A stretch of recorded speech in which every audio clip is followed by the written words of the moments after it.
Hi, I'm Justin. Also, I hate the way my voice sounds, so if you can, do whatever Photoshop does to voices, make me sound awesome. And this is my lovely friend, The beauty in the eyes of the beholder, and it's just about getting into the seat of being the beholder. Hayley. I don't think you have to be particularly perceptive.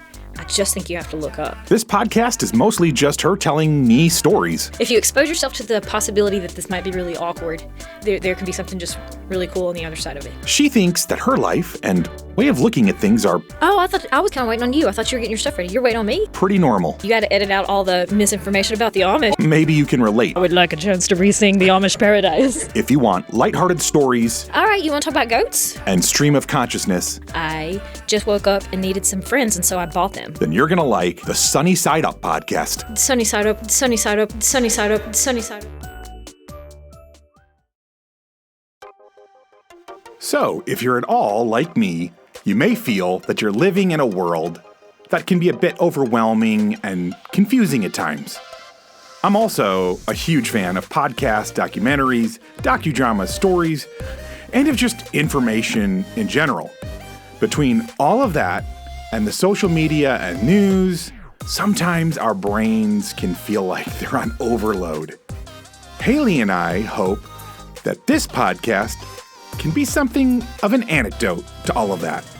Like little jello shots of joy and distraction. None of it is too serious or really too informative. Mostly it's just two friends who have conversational chemistry talking about whatever enters the minds of relatively ADHD people.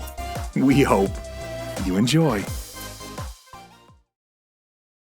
That week was such a disaster because, for so many reasons. You hear the horror stories about how the ER is more active when there's a full moon. Kids, there's more discipline issues in schools when there's a full moon. The jails are What's your theory on that? Why? The moon is a powerful force, dude. It controls it controls our oceans and tides. Don't tell me it's not going to impact our attitudes. We set all of our feasts are set by the lunar calendar, so it's a thing. It's a thing. But here's my child sitting on her porch, minding her own business, not getting into mischief, and the chimney on her house just falls and lands square on her head. Does she live in her own house now? Yeah, it's the little cabin that Tim stayed in. She just took over it. It's hers. It. So she's minding her own business at this little cabin near the river, and fortunately, he was headed that way, and he happened to be going that direction. When it hit her in the head, it didn't knock her unconscious, but it knocked her completely down. It's a stovepipe chimney, I should say that. It's not like a big stone fireplace that falls over. But still, and I was like, about how heavy? And he's like, it had water, and it was probably 30 pounds, but right on the top of her head. And she's like, I couldn't really talk. I managed to get my phone and text him, so at least when he drove up and could see me splayed out with my can of Dr. Pepper rolled out of my hands, he was prepared for it. But she's up, she's talking, and I think I'm fine. But after a few hours, her head was hurting terribly. And she never complains about pain. So when she did, I had to believe her. So we head to the ER to get some scans and didn't realize that it was full moon on a Saturday night. Yeah. And girl, couldn't you have picked a better time to have a chimney fall on you? Yes, choose your emergencies more. Yeah, yes, plan these things. I know.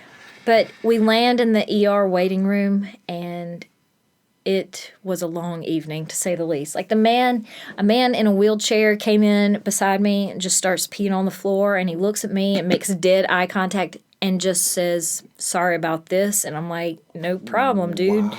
But I couldn't look away because he's the one looking at me. He's looking at you. I'm not going to be the rude one, but there's this puddle growing, and my shoes are sticky now on the bottom from where I'm walking through. It didn't get cleaned up for over an hour. The kid on the other side of me is profusely vomiting, he's very, very sick. Oh my God. The lady in front of me is bleeding out of her thigh, and yet she's the one getting up to try to go get ice chips for the other man in the other wheelchair on the other side of the room, because we've all shifted away from the urine puddle that didn't get cleaned. And it is just a disaster. And after 11 hours, they still didn't have a room available. They finally post the scans from her CT, and I could see that there was no internal issue, no bleeding, no anything. I'm like, oh, let's just bounce. And we leave. And within like 4 days, I'm running fever and I had a sore throat. Totally. Just two unconnected events. And how long were you in 11 hours of sitting in the waiting room without ever managing to see a care provider. And they were apologizing because they were busy, and I get it. Full moon. We've heard this story. But when I went to the clinic, they tested me for the flu and strep and COVID, and they were like, it's negative for everything, but we can look in your throat and tell, like, here's some antibiotics just in case. We don't know what it is. And I was like, it is the ER virus. It is its own thing. This is not going to show up on any regular test. This is distinct. I love it. See, it was terrible. The ER virus. I love this. Like, so monkeypox clearly right now has a good PR agent because everybody's hearing about monkeypox. What I think you could be the PR agent for the ER virus. And people need to be warned of this. I diligently stayed home and kept that shit to myself. Like, I did. Yeah, you are welcome, America. I did not unleash that on anybody else. No. I don't know what the other people in the ER are responsible for, but I think I just caught a little bit of everything except for the peeing on the floor did not happen. I did not do that, but everything else that was going on around me. You caught it. Oh, yes. Yeah. But 3 weeks later, I dragged myself back into good health, and my daughter's head is better, but she couldn't really roll over very well, and she couldn't lift anything. She works in a daycare, so that's a problem. Yeah. So I talked her into going to a chiropractor, and they'll be in a long-term relationship. Like, it's working, but she is an inch and a half shorter than she was before the thing fell on her. But, like, she's holding her neck kind of funny, I guess. But she is shorter than she was before the injury. Not a joke. Not even in the slightest. We measure about once a year and kind of mark it. She's 20. She hasn't been measured in several years. Right. We measured, and she was actually shorter. And we're like, is this the cartoon where you get smacked on the head and everything? Since, like, truly shorter than she was before the injury. The chiropractor is going to have her work cut out for her. Yeah. Because for full recovery, she has to, like, grow back her inch and a half. That's right. We want to recover physical abilities and lifting abilities, but we also want an inch and a half of height back. Yeah, like, absolutely. Or we're iron her out with a rolling pin. I don't know what the alternative of getting smacked in the head with a chimney and becoming shorter. That is literally a cartoon. You just lived a cartoon. I can now see this cartoon in my head where you see the accordion fold. Well, you see her on first of all, this whole thing, sitting in a cabin, I'm putting her in a rocking chair, holding a porch swing. There we go, porch swing, Dr. Pepper, a literal chimney falls on her head, splays her out, like, Dad comes and gets her, you take her to the ER. There's 11 hours of, like, just snap cuts of, like, all these crazy things happening. You get sick afterwards, and then she's an inch and a half shorter. That is a cartoon. And the cabin is on the banks of the river where the body was found. So, I mean, just for added... Yeah. If you need to know what the atmosphere of this place is. so many things happening. Wow. Yeah.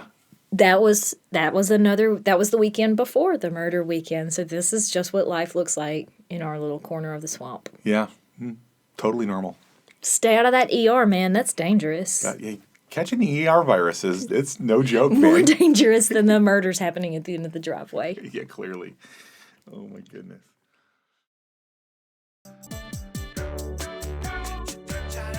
Hello, lovely friends. Thank you so much for hanging out with us. And it would mean the world if you would tell other people about this podcast and maybe even spam your social media accounts with just how much you're enjoying it. If you are, of course. Also, commenting and rating us on whatever platform you're downloading or streaming from is incredibly helpful to a little startup podcast like this one. On the other hand, if you are dissatisfied with your listening experience, please leave all of that hate on someone else's podcast. Just maybe to confuse them a little bit, right? But most of all, we hope you keep looking up and looking for the sunny side of life.